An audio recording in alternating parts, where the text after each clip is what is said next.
भारत पाकिस्तान विश्वचषक सेमीफायनलमध्ये टीम इंडियाने भारताच्या पारड्यात विजयाचे माप टाकल्यानंतर पुणेकरांनी दिवाळी साजरी केली। उत्कंठा वाढवणाऱ्या भारत पाकिस्तान क्रिकेट विश्वकरंडक स्पर्धेत अखेर भारताने लाखो पुणेकरांच्या अपेक्षा खऱ्या ठरवल्या। दिवसभर रस्त्यांवर शुकशुकाट होता। सामना जिंकल्यानंतर शहराचा नूरच पालटला। पाकिस्तानने फलंदाजी स्वीकारल्यानंतर जसजसा फलंदाजांचा पाडा होत होता तसतसा शहरातही उत्साह संचारत होता। ठिकठिकाणी प्रत्येक विकेट पडल्यानंतर फटाके वाजवून हा आनंद साजरा करण्यात येत होता। शाहिद आफ्रिदीच्या रूपाने 7वी विकेट गेल्यानंतर या जल्लोषाला उधाण आले। अखेर टीम इंडियाने विजयावर शिक्कामोर्तब केल्यानंतर फटाक्यांचा आणि जल्लोषाचा स्वर टिपेला गेला। सामना जिंकल्यानंतर नागरिकांनी घराबाहेर पडून आनंद साजरा केला। फटाक्यांच्या आतिषबाजीने आसमंत दणाणून गेला। सप्तरंगांची उधळण करीत फटाक्यांच्या आतिषबाजीने आसमंत उजळून निघाला होता।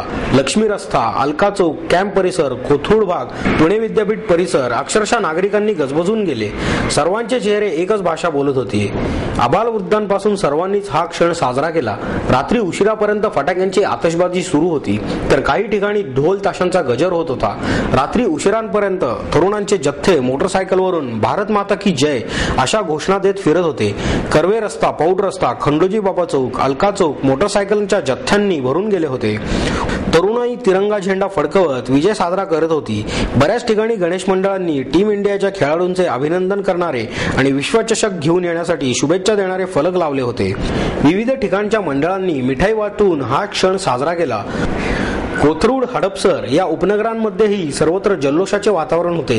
रात्री 12 नंतर शहरातील coffee shop, snack centres, ice cream parlours उघडण्यात आली आणि तेथेही लोकांची गर्दी होऊ लागली। आता विश्वचषक भारतापासून एक पाऊल अंतरावरच आहे। पुणेकरांना प्रतीक्षा आहे ती टीम इंडिया 1983 सालची पुनरावृत्ती करण्याची।